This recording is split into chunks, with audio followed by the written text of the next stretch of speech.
I would want to marry, certainly someone must have the same values as me, the same direction in life.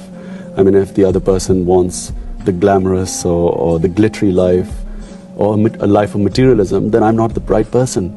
So what are the important things? You see, I find that, God had privileged me to be in such a position where I can do something for the underprivileged. You see, I see life as a race. There's some people who are privileged and others not so privileged, who can compete in the race, and there's some who cannot.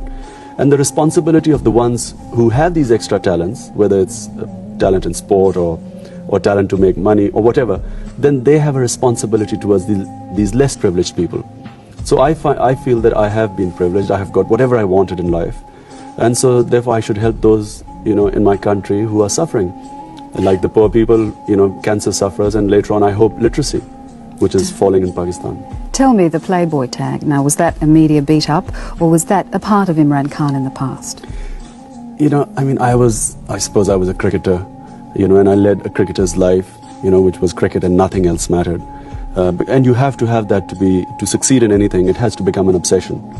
Cricket was an obsession to me, and I actually did not think that much outside the game, except that I was educated. I suppose I was privileged from the other cricketers because I had a very good education. But I was full-time concentrating on the sport to excel in it. And in that, I suppose, Playboy, I wasn't married, I was successful, and it fitted in a sort of, I always believe that newspapers write what makes a good story, and it made a good story. Although, I didn't have that much money to lie about, and, like a Playboy should, or I never had the time. Well, now you said professional cricketing was incompatible with marriage, and cricket was an obsession. Now the hospital's an obsession. Are you substituting one obsession for another? I mean, when is Imran Khan going to get married? Okay, let me put it another way. You see, marriage, we are told in this society that marriage, is necessary. Up to a large point, I agree with it. I agree that, we need marriage, we need family life. I grew up in a very strong family unit, very close to my sisters, and I watched them, all them sort of making their children grow up as one family. I mean, one sister's children will be with the other sisters or spend the night. I mean, it's like one family growing up, and I think that's wonderful.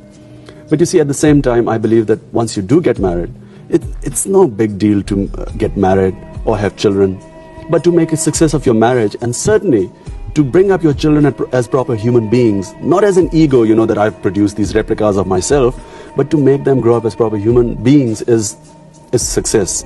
That is a successful person or people. And I find that I never had the time, so I mean, if I had the time and if I felt I could devote the time and bring them up as proper human beings, I would get married. But at the moment, it never has been the case. You've said that you admire strength of character in both men and women, and that the trouble with the West is that men and women are in competition and they really should be complementing each other. Now, is this complementing of each other only possible in a rigid social code where roles are clearly defined? Well, I'll give you an example of my sisters.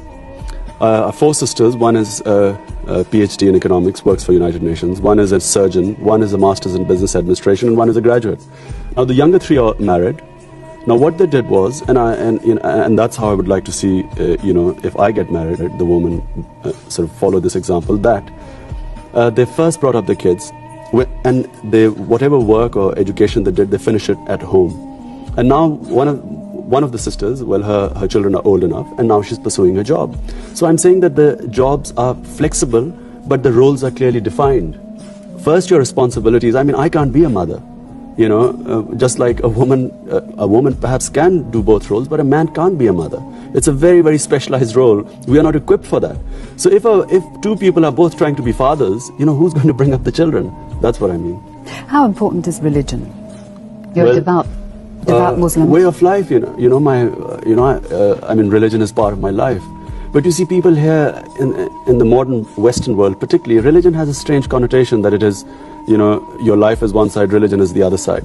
For me, religion and life is one and the same thing.